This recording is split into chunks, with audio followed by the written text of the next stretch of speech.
So yeah. Welcome back to the special edition of Hidden Gems, People You Need to Know and Why. This guest is one of my favorites, multi-talented actor, writer, producer, comedian, Chicago legend. One of the best to ever do it. He's not hidden, but he's definitely going to drop a lot of gems because he's been killing it for approximately 30 years. 30 plus. 30 plus. So yeah. Without further ado, welcome to the show, Damon Williams. Speaking, man. Appreciate you, dog. Look at that. Appreciate you. To get started, here come the bullshit. It's all Hold love, on. man. Yeah, this is part of the game right here. Oh yeah, we live. What up, man. homie? Yeah. We pre-show right now. Exactly. Yeah. So yeah, man, I appreciate you for taking the time. Yes, sir. You performing all weekend, Yeah. Punchline Comedy Lounge. Yeah. From Detroit, you know, we cousins. You from the Chi. You Yes, know sir. what I'm saying? Right up the street, same lake. exactly. Yeah. So, 30 plus, congratulations, man. Thank you. I grew up off of you, you know, from the Comic View days. Exactly. I'm a student, and it's just great to see how people such as yourself, you know, the climates have changed in the sense of longevity. So what do you credit to your staying power, not only being relevant, but continue to thrive and evolve? Well, I always like to create my own opportunities, so that kept me motivated to do it. So I promote shows in Chicago. I've promoted throughout my entire career. I learned that early, that if you want to be in this business, you can't wait on nobody to book you all the time. So I started creating events, and that kept me in touch with the comics as well. So if I'm putting money in your pocket, you know, I'm somebody you want to see when you come to Chicago. Exactly. Plus, I mean, I take the art form seriously. It's a craft for me. I'm not just up there, you know, recycling jokes. You know, I like to be in the moment, and I think people sense the fact that they're getting something organic during the performance, so it makes you want to come back. You know, so that's where the longevity comes in. Plus, I came up in a very fortunate era, the Comic View era. You know, and that most of the people from Comic View, all the hosts except for one, maybe two, are super relevant, or they millionaires right now. You know what I'm saying? So exactly. that platform did more for comedy. Def Jam was amazing, but Comic View, since it was 6 nights a week, you know, it's like we all had our own TV show. You know what I'm saying? So anybody you know with a TV show, that's why people still love Martin. That's why people still love Bernie. That's why people still love, you know, the Jamie Foxx show, because those reruns and such were embedded in your, like you say, your part of your upbringing. So that plus not taking the game for granted kept me in the game. That's dope, man. You got me going back because, like you said, it was a different era in a sense. In so many different ways, they call that the golden era, that early and mid 90s, which set the tone for the late 90s and moving forward to where we're at now. But that was a special moment in time. It was. I mean, because I watched a documentary called The 80s, The Decade That Made Us, and it talked about how that was a melting pot. And, you know, we grew up in there, similar eras, but we know what we're talking about in this regard. Right. It was so much going on, but it all contributed to where we're going now, because you had the birth and emergence of hip-hop, the birth and emergence of black comedy on a larger scale. Indeed. I mean, that was the renaissance for black comedy, because prior to that, blacks had very few opportunities to be seen. We were heard, you know, on cassettes and albums. I'm going way back to Richard Pryor and all that. Very few black comics would break through the late night talk show circuit, and then you had to be a certain type of comic, or you had to be a superstar. So with the emergence, word you used as well, of the VHS and video, you know, that brought comedy to the house. And then Def Jam and cable gave it uncensored, unfiltered, young, energetic. It collided with the, you know, the booming hip hop scene, and it took it different. In fact, I don't even think before Def Comedy Jam, a lot of comedy clubs even played music between the comedians. You know, Man, they might have a band at the beginning or some shit, but it was like this guy, and then you just hear applause. You know, that Kid Capri and Martin Lawrence and Russell Simmons and Bob Sumner, I attribute to really basically almost saving my life from what I was involved with, based to finding something that I felt I was good enough to do and got me out the streets and such. Boom, because of comedy and Def Jam. Then Comic View came along and made it accessible for more comedians, because with Def Jam, you know, only about 36 comics maybe would tape per season, if that. And so, you know, it's 1,000 comedians across the country, so them slots was hard to get. But Comic View being 6 nights a week, they needed more comedians and more episodes, especially when they expanded to a 1-hour format. So I attribute Comic View to my success and my staying power. Man, that's dope. And you've mentioned that. I'm glad you brought this up, because I wanted to ask you as well. your introduction and the decision to pursue comedy professionally? Because you know some people try things, right? Or so what was the turning point? Did you want to be a comedian, or how did the opportunity come and then you said, okay, this is what I'm going to do? Like, where you have a series of different jobs or something, or you just... No, I only had how did you get into one serious job, and I worked at City Hall in the city of Chicago for 5 years. Nice. After that, I retired at age 25. Literally, I retired. I literally had to go and resign and pull down my funds from my retirement package at 25, and I opened a Subway sandwich shop. Downtown Chicago. And then from that, I met some people that were talking about All Jokes Aside, the comedy club, which they had a branch here in Detroit as well. And that gave me the opportunity to go do it. Now, people at my job, my nickname was Eddie around City Hall because I was like an Eddie Murphy type, they would say. So I was always funny, and likable and cracking jokes and shit like that. So, that was my nickname. One lady that used to call me Eddie. And this is right when 48 Hours was out and Eddie Murphy was booming. Talk about catching waves, man. Yeah. So I had an inkling for it, but then when Def Jam hit, that gave the opportunity. Now black comedy clubs are opening up around the country. So I went to All Jokes, I did the open mic. Adele Givens was the host my first time there. And I knew that day that this is what I was going to pursue, because midway through my set, I was overwhelmed and surprised at the reaction that I even said, man, you motherfuckers laughing, huh? This shit working. And after that, I was there every week and I never left. Now the turning point was one time when I had a gig. My mother worked at the phone company, AT&T, and they'd had me do her their office Christmas party, and it was at a banquet center. And when I rocked that boy, and at the end of it, my son's mom, who became my first wife, I looked her in the face. I said, this is what I'm about to do for the rest of my life. Literally, that was the epiphany. That was the moment when I knew I was never looking back. And that was 4 months in. That's before Comedy View. Well, yeah, and that's a perfect situation of walking by faith. Sometimes, that's why I tell people when it comes to pursuing something, it's a feeling I say that you have to really experience personally. I could tell you stories and all day, and you could be fascinated, but it's nothing like when you do it yourself, because it's different types of excitement. And it's a confidence and an inner belief. Like, you literally have to visualize yourself doing what you want to do.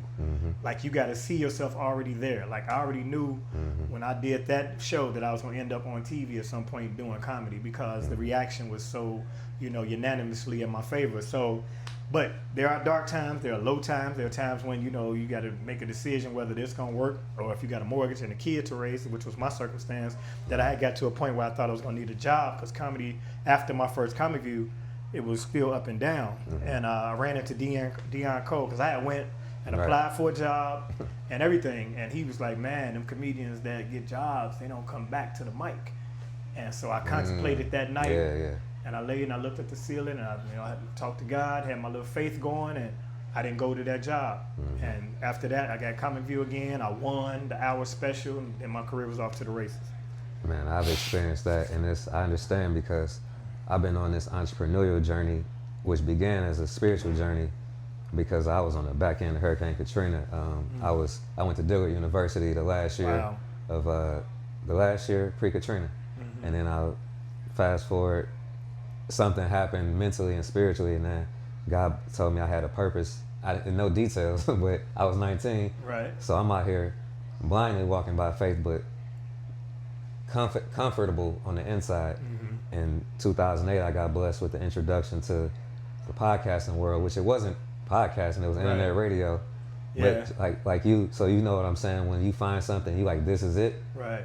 And then you're just like, we're going to figure this out. And once you find I told my son this a long time ago, and you put all your energy and your desire, come on in, and everything toward it. Doing the interview. Comedian Stefan just stuck his head in Chicago. Once you put all your energy toward it, you know what I mean, you'll find it. Your gift will find a way to take care of you if you do it the right way, diligently and faithfully. Yeah, so... And yeah, man, so, and you mentioned Chicago, born and raised. Yeah. Man, I'm aware of some of the history, but can you expound on the magnitude? Because y'all one of the hottest scenes have been for a long time. What was that breeding ground like for you So like you said, you just explained how you transition into comedy professionally. How was that in that being submerged around all of that greatness, watching everybody come up with that era that y'all came up in? You got to see it, man. I mean, if for instance, my first open mic was Adele Givens hosting Wednesday night. Givens, so, Dion Cole giving you advice. Dion was still, we started at the same time, so he was still a new jack.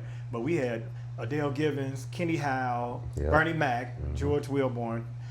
They had all already hit HBO. You know what I mean? When I started, so they were like, it was seen that you could make it from Chicago and get to cable from that city. So when you got that type of greatness walking around, my man comedian Dose, who was like, he was the pioneer before those cats, and Evan Lionel. They was both real instrumental in the industry. They were still going to white clubs and doing, bringing other black comedians in. Then they started to create their own little chitlin circuit, so to speak, what we call it, and it took it off from there. So by the time HBO started looking for comedians, these guys were seasoned already. Just like here in Detroit, Mike Bonner started stand-up in like 88, 89. Def Jam came on the scene in the 90s. So he was already established. He had worked with Tim Allen and, around the Detroit market and traveled and everything. So, those guys set the foundation. So that first and second season of Def Comedy Jam made it possible. Made it like literally you could see yourself being on cable coming from the block. Exactly. And I noticed from that era, because like we said, we caught that wave from, we talked about how things shifted and started evolving very rapidly from technology to ways of doing things. Because I think Fox and HBO were two catalysts, because in Living Color, they took the people who, who other places wouldn't take. In Living Color and The Simpsons, and then speaking of Chicago, when it comes to the people on Living Color, you're looking at Damon Williams and Tommy Davidson and Robin Harris. They all started under Robert Townsend, Partners in Crime, and that spun off basically into In Living Color, because In Living Color was, like you say, birthed on Fox. In fact, In Living Color is the reason why there's a halftime show at the Super Bowl. I heard about that. Yeah, because the very first episode of In Living Color was a 12 or 15-minute sketch that they did to oppose Super Bowl halftime. Like, watch the game, but at halftime, come watch this. And it was so amazing, that cast, that it became a thing. So the Super Bowl the next year had Michael Jackson. How you got to get that audience back. To compete. Yep. So that's the thing, it's a breeding ground. Chicago's one of the meccas, man. I mean, even people like Dick Gregory, who's not originally from Chicago, but he broke the color barrier for late night talk shows to go sit on the couch. They would always have comedians perform, but they would never let him sit on the couch. But he was the highest paid entertainer in the country at the time. And he said, the only way I'm going to do what was called the Jack Parr show at the time is if you let me sit on the couch, because y'all don't let Negroes sit on the couch. But he got his start and got discovered in Chicago at the Playboy Club. Exactly. I'm glad you mentioned that, because that's one of my favorite books. I love to read spiritual business books and biographies. Okay. And Nigger is one of my favorites, man. Yes, sir. That's the title of Dick Gregory's book. Exactly. He just ain't around here reading niggers. Exactly. And it's Nigger with the ER. Yeah. Exactly. And Dick Gregory, one of the greats, and like you said, the Playboy Club, Hugh Hefner gets a bad rap, his legacy for different things, but one thing that he did do was a lot for blacks. With the Playboy After Dark show, and it's not about Playboy After Dark like you would think, right? Because they had their clothes on, right? But it was a scene. It was it was the happening. He would have a Sammy Davis or Bill Cosby or Nipsey Russell, people like that. The ladies, Ella Fitzgerald, and people. We go all the way back. I don't know how old this audience is, but it was very instrumental. Now you still went to the house and had Epstein activities, but that ain't had shit to do with the people that was separate. Yeah, exactly. It's like going to Diddy party early. Your affiliation. That second party, get the hell up out of there. It's like you go do your job and go home. Yeah. And then, Dick Gregory is a person that I admire and respect, man.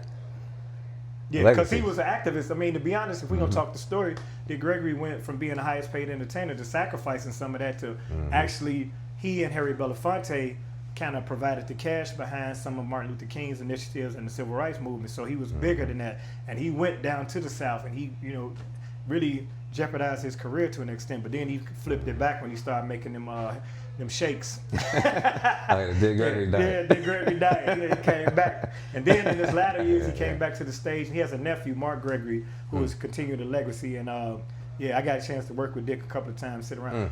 Dick Gregory. Sorry, I ain't never had a chance to work with Dick, but I definitely worked with Dick Gregory. Matter of fact, Richard Gregory is shit. Right. You caught that one quick. Pause right there, because that'd be the clip. Yeah, Damon said he had a chance to work with Dick. Like, yeah. Out of all the gems you Corey dropped. Holcomb was right. Oh, man. Out of all the gems, that's the part that the clickbait. But another thing I want to ask you, man, is that you mentioned you're coming up in Chicago. Where did you blow up? Like, did you have to move to LA or New York, or like traveling the scene coming up? So how was that transition? I never left Chicago. Still live in Chicago. Been there, born and raised. See, a lot of people feel like you got to leave your hometown, but Chicago a major market. Some of the opportunities I had, you ain't gonna get if you growing up in a C market. If you in I ain't gonna talk no city because they be like, man, why you talking about us? But because the market ain't there. If you're in Toledo, no disrespect, a lot of people come out from Toledo, but it's not that many eyes on Toledo, not that many people. But you can make it out of there, but you're gonna have to venture out. If you Toledo, you better come to Detroit, go New York and LA. I only left to film stuff, so because a lot of times when you go to those major markets like that, you got to struggle, and to make it. And what I was doing right after my first or second Comic View is I was in the college market. So it was very lucrative. The collegiate market, they paid, especially homecoming, Black History Month. When they first come orientation, they had comedy shows for the students and shit, and they had big budgets. So I didn't have to go that struggle route. But a lot of people I know did, and it worked out for them, And some went and they live in LA, and they just living in LA. It don't mean they necessarily made it, but they left their hometown. So Bernie gave me some great advice. He said, conquer your hometown first, and then you venture out.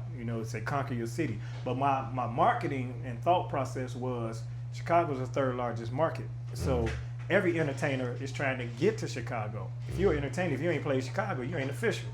Chicago, New York, LA, right? So I knew that that's when it went back to my business skill, my promoting. So I was bringing people into Chicago. A lot of people got their first shows in Chicago. Like a Lavelle Crawford. It's a bunch of names. I ain't gonna start naming names. No, I did not went there before. Even Cat Williams, I was one of the first or second people to bring Cat to Chicago. Right after Friday, the Money Mike, I brought him to it's really Indiana, but it's the Chicago market, Maryville, Star Plaza. And I'm talking when Cat Williams, he was traveling by himself. I ain't gonna say how much he made, but it didn't hurt my pockets a lot. Me and my son picked him up in my old school caddy, and what I'm saying, it was just real casual because he was still like coming up. Right after Cat in the Hat. He just passed Cat in the Hat, but he had just done the Friday movie. But people only knew Money Mike as an actor. They didn't know he was a comedian. He was, Cat in the Hat was on Comic View and shit. That's when he was in the credits on the car and shit. But and that's a joke he says though, which is some bullshit as well, which I ain't trying to fuel shit. No, but that's who he was. So right after that, he did BET had a comedy awards for 1 year with Steve Harvey hosting, and Cat performed. And that's when people found out Money Mike was a comedian. And he did that Pimp Down on BET. The next year he came back to Chicago, and he was my competition because that was an annual show on New Year's I did. And he went from my show, which the theater held about 3,500 people, 3,200 people, and we might have sold 2,000 tickets. That next year he went to the Erie Crown Theater, which had 4,500 seats, and he sold out both of them. 9,000 tickets. And he came 3 years in a row as my competition. I'm like, shit, man, And every year after that, so every year, my New Year's Eve show was up against the hottest comedian in the country. So Cat did 3 years. Then Kevin Hart popped off and replaced Cat for 2 years. And then Mike Epps took off, and he was there for 2 or 3 years. So that 7-8 year run was all them cats that started here and went there and blew up. Then after that, D-Ray took it over. So D-Ray still continued that tradition. Matter of fact, I did it to start this year at the end of 2025, the New Year's Eve show. Nice. Otherwise, the only reason why I stopped because my venue got demolished. But we had a 16-year run. Damn. So on that show, I had Ricky Smiley and Bruce and Leslie Jones and D-Ray and Lil Rel and the list goes, JB Smooth, all of them. I caught everybody when they were still affordable. And then bow. And that's dope. And this is part of the inspiration that keeps me going, because sometimes people say, what keeps you going? It's stories like this I love to learn and grow, and it's similar to how I've been building too, because I didn't know that was insight from the late great Bernie Mac, but it's something with me because people tried to get me to move. They said, man, if you just leave Detroit, you would be on over here, here, and here. But I'm like you said, you shouldn't have to leave your home. Okay, like your house. this is where I'm comfortable at. Why should I have to leave? I mean, sometimes your comfort zone, and this is what Tommy Davidson said. He said, I told him I didn't move because I had circumstance. I had a young son in Chicago and my mother in Chicago. And he looked at me in my face and he said, circumstances will limit your ass. That's it. So sometimes you got to sacrifice that. But I wouldn't sacrifice the relationship I have with my son and my mom, you know, for success. Like if I was a millionaire or multimillionaire right now, but my son, I wasn't at his graduation or at his games or at, you know, part of his life and his upbringing, and he a stranger to me, and all I'm doing is sending money, then it wouldn't be worth it. The moments that actually matter, even though. Now, he probably would say you should have won at least a couple years so we could all be, you know, but I never look back and never have regret, because I feel like the journey is the journey.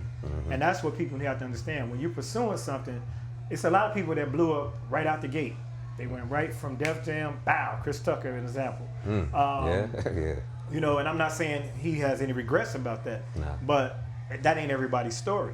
So if it's going to take you multiple years to get where you're going, the things you missing along the way, or some people that blew up meteoric had big careers and then they fizzled, you know. Yeah. So I would rather have a steady climb and all these experiences and all these travels and all these friendships and all these relationships I developed over the years than to have a big year when I was famous and now I'm not. You used to be.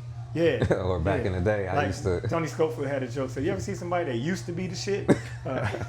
Man, and that's the thing, man. And that's what. That's like one of them girls who was dating a drug dealer, and he go to jail and get killed, and now she got on all this old ass designer shit. All that shit expensive, but it's 8 years old. She can't even do laundry without wearing the designer shit, but it's old. Man, and that's. I guess, and that's a great point in the sense of I've learned one thing that has helped me is learn to appreciate the journey just as much as your sought after destination. Right. And you never know how it's gonna come. You know, one day at a time. And hey man, look. Yeah. It's a lot of things that come with that fame. That whole success and fame. It's a lot of people who sacrifice your dignity or your sanity. I mean, you just look at situations like Martin Lawrence when he was out running in traffic. They trying to get me. And so many people been through so much. Cat Williams will tell you the stories of things that, you know, it's a lot of darkness in that fame shit. You know, it's a lot of evil. You know, it's a lot of temptation. So for me to be self-made, I'm not beholden to anyone. I'm not where I want to be, but I'm still in it. You know, and I feel like, I'm not saying I'm not doing well. I'm saying I still see greater things for me. I'm not on the decline at this latter part of my career. You know what I'm saying? I still see, I'm optimistic about bigger and better. And that journey for it to manifest at the end and be explosive, and now I'm household name and I'm a multimillionaire and I'm, you know, famous or whatever, and I'm selling out arenas, which is my goal eventually, then I made it, and I made it my way. And that's the thing is, can you sleep at night? Are you comfortable? Can you look at yourself in the mirror? Is there a ghost of a dick past in your life? You're a grown man, but that one dick be in your conscience. Like, man, if I just didn't do that one producer. Exactly. Goddamn Harvey Weinstein. Yeah, man. And that reminds me of some business advice somebody gave me early on. They said there's no such thing as shortcuts. You're gonna pay now or pay later. And plus, you appreciate it more. You know, if you come out the gate and win, then what's your drive? Now you bored. There's a lot of bored millionaires and billionaires. That's why they doing exotic sports and jumping off buildings and shit, because they made it too fast. You know what I mean? They lacking fulfillment. Exactly. And I'm not trying to be out here chasing trips on a rocket so I can get my adrenaline. I just want to have some money left over for my son and my family and a nice place to stay, happy and healthy. That's the goal. That's success to me. Likewise, yeah, and that's kind of the trajectory I'm on, is creating sustainable generational wealth and fulfillment, like you said. See, he went to Dillard University. He said trajectory, sustainable, emergence. Yeah, this show ain't for you limited vocabulary ass watchers. They just tuned out. 3 dummies just looked away. What the fuck is they, man? They ain't even talking about shit. As you might hear in the background, the show's about to start, but we here. Exactly, and man, it's an honor for you to take time out of your busy schedule and show love. And for y'all who don't know, this is our first interaction. Yeah, indeed. This is the type of character, you know, follow intuition, because you know, you one of them names, your name's good in the streets. You know, it's like in the greatest way. It's in like, them comedy streets and in them regular streets, so don't try it. Oh yeah, he's from the side, by the way. I'm just trying to tell you, and I got love in Detroit too. So Yeah, we're cousins.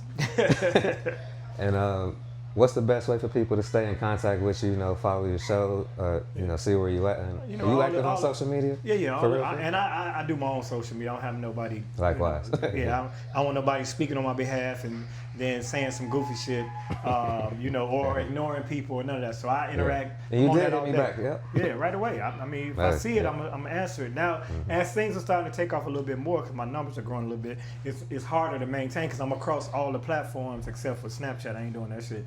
But TikTok, Twitter, Threads, IG, 3 Facebook pages, and I try to look at all my messages as much as I can. But a lot of times people do stuff, and I got to be cognizant of and putting it in the story because I've come to respond and the shit already disappeared. Like it just be they posted this. So, but that's me. If you talking to somebody online and you see the blue check, that's me answering my shit. And if you don't get a response right away, that's also me because I didn't see it. Right. But it's Damon Williams comedy across the board, except Twitter is Damon Williams with no S on the end because somebody else got my whole name, so I couldn't get that. Word. But fuck Twitter anyway. I know a lot of people think Twitter's a cesspool. Between arguing with the MAGAs and the porn, you'll ruin your whole day. Hey, For real, I don't know which site I tapped on one time, but sometimes I just open my Twitter, it just be titties, and I ain't trying to do that in church. You know what I'm saying? Right. And if you hit the button by mistake, like, man, your phone, the first thing to be right. Yeah. I seen him at the airport. He was watching porn. Yeah, no, I wasn't. I was trying to tell these MAGAs that some bullshit, and here come titties. I appreciate y'all for tuning in. Once again, we have the great Damon Williams, Chi-Town legend. You want to follow us, stay updated. You can follow me personally at Chris Massey Show, The Hidden Gems Show, and special thanks to our official sponsor, the inspirational lifestyle brand Legendary. Hey, comedian Stefan in the bill. Step your face in so they know who you are. They can follow you. He always shot. This the Reverend of comedy. There we go, right there. Yeah, see? Yeah, he'll hit you with a sermon and slide something in your drink. But anyway. That's my brother. He in town, man. He just popped up. And that's another thing. He has some other stuff to do, but you got to pursue opportunity. You got to bet on yourself. You got to show up. Sometimes you go a place you're not getting paid to do. You can do well, you get paid. After that, you know what I'm saying? So that's an example of tenacity right there. Funny ass dude. At Stefan, right? Comedian Stefan? Yeah, my man. Comedian Stefan. And he dressed like that Monday through Sunday, by the way. Yeah. He be at the car wash. Full 3-piece, gators, and also, hooping, gators. Yeah.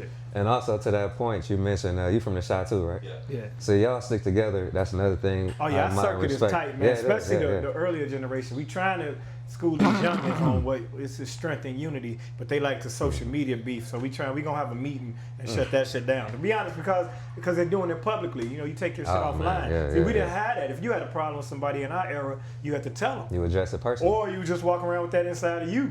But the whole world didn't see us squabbling amongst ourselves. So, and I think every city should have unity. And if it's one person that's about to take off, uplift that person because that person can bring eyes to your market. You know what I mean? Don't hate on like, oh, dude, thank you. You know what I'm saying? Yeah. That's what we did. So with Comic View, when me and B Code won, we got Comic View. We took the producer's information and passed it on to like 15, 20 other comedians. Don't gatekeep. Exactly. Because it ain't gonna stop your shine. Helping people don't stop your shine it actually whatsoever. Helps. It should help, especially for me and my circumstance. I was a promoter, so if I'm the only one on Comic View, but I'm doing shows in Chicago and nobody know the rest of the comedians, who they coming to see? Now, if everybody on TV now, we got a whole list of celebrities right at home that each week you got somebody that you saw on TV. So come on, y'all. And I look at that as cross networking. You know what I'm saying? Yeah. It's like we don't know the same people. So for every one new fan, they open up to a whole. And you never know, and you don't do it for this reason, who you gonna help that later becomes somebody that can help you. Right, when it's genuine. Yeah. All right, that's enough. That's it. That's all. I'm gonna have my drink, my meal, go tell these jokes. This the last show. It's Sunday, so I might just go home straight to Chicago, right off the stage from here. But Chris Massey, respect, homie. Appreciate you. Thank you. And special thanks to our official sponsor, the inspirational lifestyle brand Legendary. Their motto is believers become innovators, innovators become legendary. You can follow them at LGNDRE, at LGNDRE. Check out the website, lgndre.com. great things in store for 2026 and beyond. Appreciate you, man, for showing love, man. Peace. Peace. Holla. See you when I look at you.